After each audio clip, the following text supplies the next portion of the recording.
Hello, আবারও তোমাদের জন্য একটা ছোট্ট ব্লগ শেয়ার করতে চলেছি। এখন 5টা বাজে, আমি বেরোচ্ছি একটু মি টাইম কাটাতে। মি টাইম বলতে হ্যাঁ, একটা মুভি ডেটে যাচ্ছি একা একা। বেসিক্যালি সুমনি টিকিটটা সকালবেলায় কেটে দিয়েছে, কারণ আমার মুভিটা অনেক দিন ধরে দেখার ইচ্ছা।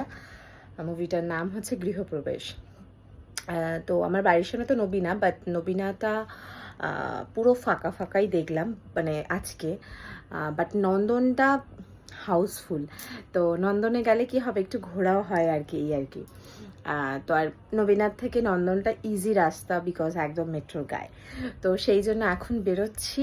6:15 শো আছে, একটু আগে বেরোচ্ছি, কারণ হচ্ছে আমি একটু ভবানীপুর নামবো।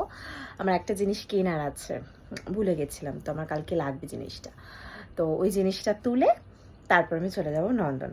তো চলো, শেয়ার করছি তোমাদের সাথে মুভি রিভিউ, অবভিয়াসলি শেয়ার করব, আর যা টুকটাক খাওয়া দাওয়া করবো সমস্তটা তোমাদের সাথে শেয়ার করব।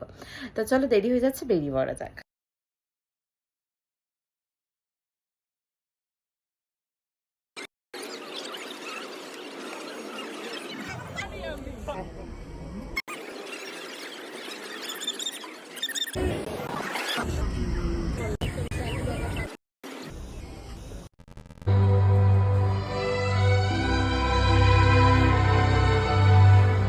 স্বার্থ ছাড়া কিছুই হয় না, বুঝলি? স্বার্থ, তোর কিসের স্বার্থ থাকতে পারে তিতলি? কি করতাম বল?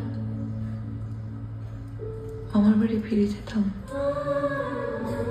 এর আগে তো হস্টেলেই থাকতাম। গৃহপ্রবেশে অনেক বড় বড় ব্যক্তি যারা অভিনয় করেছেন, আমি তাদেরকে নিয়ে কিছু বলবো না, মানে বলার যোগ্যতা নেই আমার। বাট আমি দুজন মানুষকে খুব ভালোবেসে আমি কিছু বলতে চাই, শুভশ্রী গাঙ্গুলি এবং জিতু কমল। শুভশ্রী গাঙ্গুলিকে আমি অন্তত অনেক ছোটোবেলা থেকে দেখেছি কমার্শিয়াল মুভিতে, মানে ওর ডান্স অ্যান্ড অল অনেক কিছু দেখেছি। বাট এই ছবিতে এত পরিণত অভিনয়, আমার আর কিছু বলার নেই। জিতু কমল তো মানে এখন যেন মারাত্মকভাবে ড্যাশিং হয়ে উঠেছে, এবং মেগা সিরিয়ালে কাজ করছেন, ওখানেও অসাধারণ করছেন, এবং এই ছবিতেও অসাধারণ পারফর্ম করেছে। তো যারা এখনও গৃহপ্রবেশ দেখোনি, একবার বলবো হলে গিয়ে দেখে এসো। হয়তো ইন ফিউচার আমাদের ওটিটিতে চলে আসবে, বাট হলের মজাটা সত্যিই আলাদা। মানে না কান্না না আনন্দ, কী ফিলিংস হবে আমি বোঝাতে পারবো না, বাট একটাই কথা শেয়ার করতে পারি, অবশ্যই গিয়ে দেখে আসো।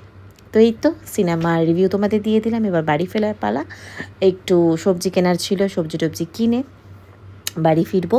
প্রচণ্ড খিদে পেয়েছে, তো মিও আমরের থেকে কিছু মানে কেক তুলবো, এই চলে এলাম। কারণ আমাদের এখন অন্ধকার দেখাচ্ছে, কারণ হচ্ছে আমাদের কুদঘাটে পুরো সেদিনকার ফিউজ উড়ে গেছিলো। রিভিউটা দিতে একটু লেট হচ্ছে, আমি আগের সপ্তাহে গেছিলাম বেসিক্যালি। তো চলো, এই তো নিজের মতো একটা খুব সুন্দর দিন কাটালাম, নিজের মতো করে, যেখানে কেউ নেই, কেউ কথা বলার নেই, কেউ ডিস্টার্ব করার নেই। খুব ভালো সময়টা কাটালাম, দিনটা কাটালাম। দেখা হচ্ছে অন্য কোনো ব্লগে। আজকের মতো টাটা, বাই বাই, সবাই খুব ভালো থেকো।